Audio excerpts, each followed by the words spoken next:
Hey everyone, it's Adventure Link here. How's it going? If it will be is or was your birthday, then congratulations and make it a good one. I want to thank you in advance for watching the video, as well as for rating, commenting, sharing, subscribing, hitting the bell button, and linking to and donating my medical bills. All links are down in the video description. Any amount helps out, and as Gain from the Grave would say, it helps to keep this channel and myself alive and undead. This is going to be a review video. Not just any video. Yeah, for the first time in quite a while, this is a rental review video. Yeah! For tonight's video, we're doing a rental review on a 2017 Dodge Grand Caravan with the SXT package. It should be part of the 5th generation of Dodge and Chrysler minivans. As far as I'm concerned, more or less the basics. If you've driven a 4th generation Dodge minivan, like myself obviously, because I did a bunch of videos on it, then you should pretty much pick up on this vehicle really quickly. Now I'm going to let you all on my honest opinions on it and show it off, as we always do. So sit back and enjoy the review. The first thing I want to start off is your typical cookie cutter Chrysler designed steering wheel, which it says Dodge here, but if it was Chrysler, it would have a Chrysler logo. This is pretty much just your same steering wheel you'd get in any kind of Dodge or Chrysler minivan or anything in that family. Get your cruise control buttons, turns on and off, cancel the cruise control, resume acceleration or increase it, set acceleration or decrease it. Not sure what this is up here. You can probably read the manual for more information. Another blank panel over here, not sure what that's for. VR, which is for voice commands. Phone button for answering the phone and hanging up. Step, pretty much this configures the odometer set screen here. I'll show you that here in a moment. Let me dig out my key. Now, as you can see here where it says MPG, that's your odometer reading. Well, it's an MPG reading right now, but you put the step button, says temperature. There's your odometer. There it is. At the time of this video, she has 18,995 miles on it. Trip A, trip B, distance to empty, 0 miles per hour, and MPGs. As you may know, on a 4th generation Dodge minivan or Chrysler minivan, distance to empty and all that was up there. And of course, you get all your usual controls. Turn on and off for the windows up and down. I believe that's what that is. These two, open up the side doors. This one opens the hatch. Super secret storage compartment with a 3rd mirror. Yay! Hey viewers, there's my hand and the screen. Yeah. Of course, it's got to be turned down because copyrights. But that's not the point, but I will go into that in a minute. Here you have your typical upgraded console, for your HVAC. Looks pretty typical for any modern vehicle. All your settings here. That turns on the blower. That's the rear blower. Rear controls. Like I said, it's pretty much just like the old Dodge minivan, only there's a difference there. You get an Econ button, which is for fuel economy. Your flashers, normally they'd be right there. It's right there on this minivan. Traction control off. Shoot, it's been a minute since I've been in my minivan because I got rid of it a long time ago. But I want to say the track off button was somewhere near the steering wheel or on it, just like it was on a Crown Victoria, but I'm not 100% sure on that. Don't quote me on that. Not sure what these two blank buttons, but this blank button does here. Read the manual. Of course, you get your 2 power adapters, just like in the 4th generation vans. There's your switch power, I do believe. Yep, there's your switch power. And this is your 100% of the time constant power, which I got my phones on that. And here's the radio. Now, here's your audio controls, menu, media, radio, media. Uconnect phone, ready. Okay, now we're going to try to connect the phone. Device pairing. Misrecognition. Device pairing. Do you want to pair a device? Delete a device. Alright, that cancels that out.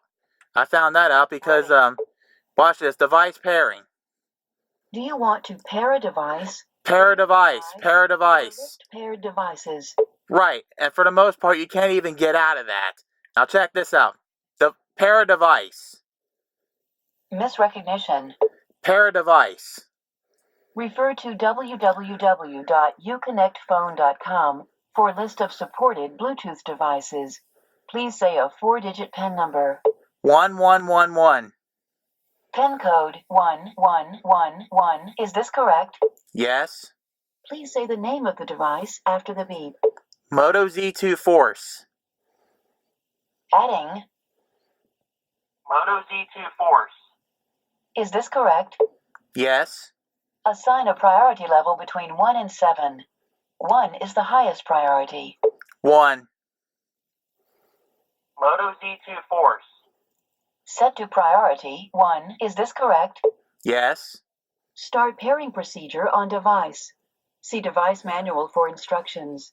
Now this is how you prepare a device on this Uconnect Sirius radio here. Yeah, it's pretty long and lengthy, I know, and I did find out how to cancel out all that voice prompt, but get a load of that. I couldn't even, send out another command while this thing was talking, and while it's talking, you can't even so much as turn this thing off, but I found it secret.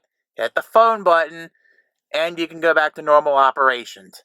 So that's cool, but there are a few problems with radio. Number 1.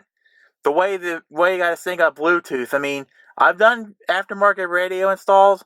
I'll put them all up in the cards here. You may remember that it was a simple menu. Like go into the Bluetooth menu, it would start scanning for devices. You could hit your phone up, it'll ping the device. You can select it on your phone and put the PIN code and go from there.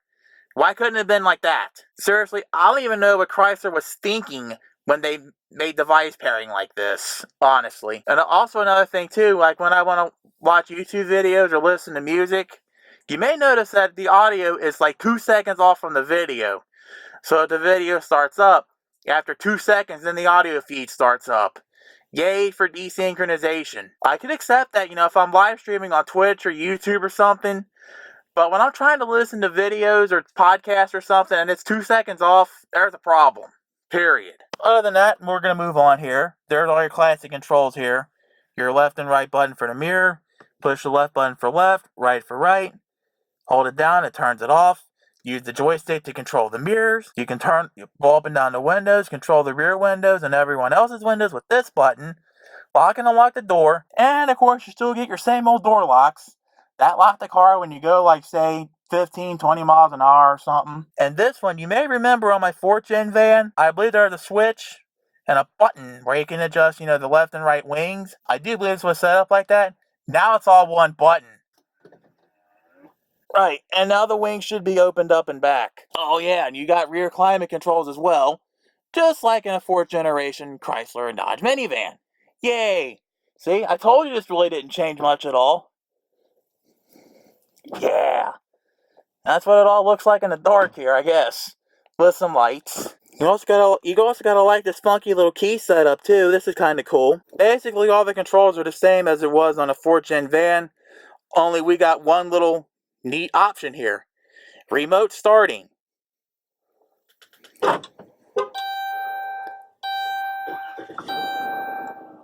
Sweet, start it up.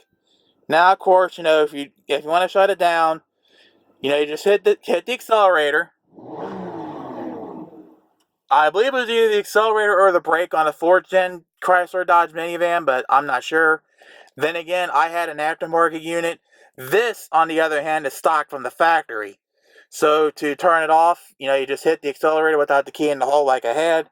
Other than that, you would just put the key and run. And then just to be sure, rev the engine. And if it stays revved up, then good for you, it's on. If it dies, well, you got a problem. Oops. And of course, gotta love your push to release brake button here. Same as it was on the 4th gen van. Now get a load of this. Right. Put it down. Now if you have it all the way up, yeah, it ain't my shoe, man. So you gotta watch it. There. Got my shoe back. So yeah, be careful when you want to hit the parking brake on this. Well, it's not necessarily hitting the parking brake. It's releasing it you gotta worry about, because it will eat your shoe up. Okay, now you got the dial here. It'll turn on and off, all the lights and dim it down and all that. Check this out. I turn it on, everything all lights up. All the doors light up and everything. Yay! Up, and it's turned off. Oh well. And of course, right here, that's your headlight control. Set it to auto for auto. Turn off. Daytime running lights. And I believe that's brights or something, or low beam. But either way, when you push this button down there, it makes every time I push this button right here, right, off, dim, bright, dim, bright, dim, bright. So I'm not entirely sure what this is, but believe that's your like low beams. That's off. Kind of confusing, I know. That's just how they make cars, I guess. Here's something nifty. You get a nifty little storage compartment down here. Gotta figure out what that is. And of course you get two little storage compartments up here. One there, one there. And your cup compartments. Push that, right, that down. Close it. And then to open it,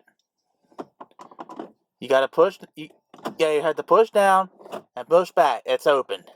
And oh hey, look, there's a cup holder. I'm expecting one on the other side, and yep, there it is. And of course, your typical same old storage bin here with a cup holder, and it's same thing on the other side too. And if we look to the back, hey, what do I see there? More cup holders! Dude, this thing is loaded with cup holders. And of course, all these seats. This is a Stow-n-Go van. If you have a 4th generation Dodge minivan, Chrysler minivan, you know how Stow-n-Go goes. I'll put up a card up here for a link to show you how Stow-n-Go works, or it'll be in the video description, or both, depends upon how I'm feeling. And check this out, 2 glove boxes. Why have one when you can have 2? Yeah. And of course, you still get your same old integrated into the dashboard airbag. Seriously, I don't know what it is, what Chrysler was thinking with integrating side airbags in the dashboards. I mean, why couldn't it have been like my Saturn, both Grand Marquis, and the Santa Fe, where I had a separate module right here for the airbag? Why couldn't it have been just like that? The Chrysler, I want to ask you something. With these 4th and 5th gen vans, with these airbags, what were you thinking? And of course, what kind of rental review would this be if I didn't show off the hardware under the hood? It's what it looks like, more or less. Now, it's my understanding that these vans, throughout the entire 5th generation, had different engines. You had the Pentastar V6, the 3.8 from the 4th generation Chrysler Dodge Minivans, etc. This one is a 3.6 liter VVVT, as seen by the little hood engine cover, rather, battery compartment, brake fluid, fuses, and all that.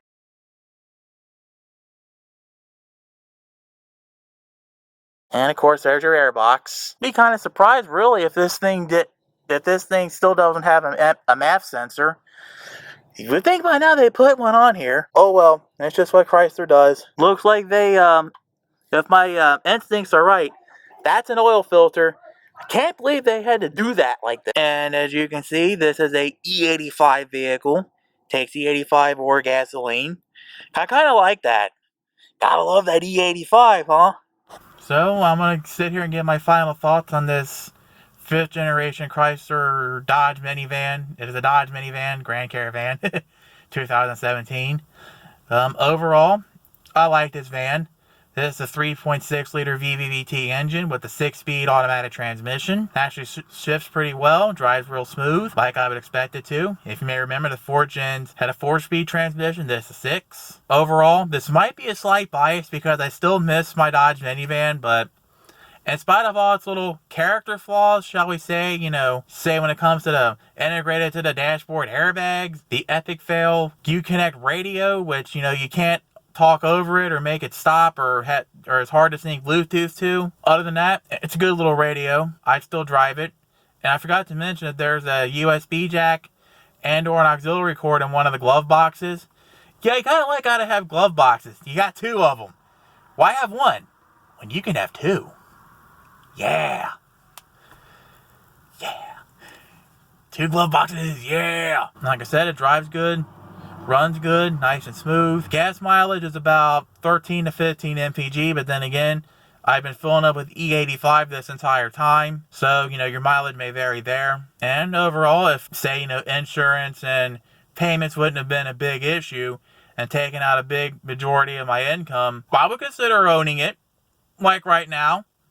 Yeah, I totally would. In spite of all its little character flaws and all that I've experience with this van that I've had for this short amount of time, while brief but meaningful, I will totally pursue a 5th generation Dodge minivan. Just like I said, do be aware of, several different quirks between 4th and 5th gen vans, the different engine sizes. Like I said before, there's the 3.8 that came from the 4th gen Dodge Minivans. You can find those in the early 5th gens. Pentastar V6, so do be aware of the engines that do come your way when you do pick one up. And do be mindful of E85 and gasoline or gasoline only. Yeah, I like this van. I would totally rock it. Yeah. I gave it 4.5 stars out of 5, mostly because of that darn radio with the overcomplicated Bluetooth. And you can't even back out of all the voice commands unless you push the phone button. Didn't know about that till I started shooting this video, honestly. That's it for my video review on this 5th generation 2017 Dodge Grand Caravan SXT package. I'm Adventure Link. Want to say thanks again for watching. If you have any questions, please put them down in the comment section. I'll try to answer them. If you have any questions on Chrysler, Plymouth, or Dodge minivans as a whole, please check out the Chrysler Minivan Fan Club forums and or the Chrysler and Dodge Minivan Owners Group on Facebook. Links will be in the video description. Join up, search the forums, post questions. You'll find folks there near the medium, myself included on that Chrysler Minivan group. We'll be happy to answer any questions in a timely manner. This has been Adventure Link. We're going to close out this video with the wise words of wisdom from Eric the Car Guy, reminding you to be safe, have fun, and of course, stay dirty. See y'all in the next video. Have a nice day.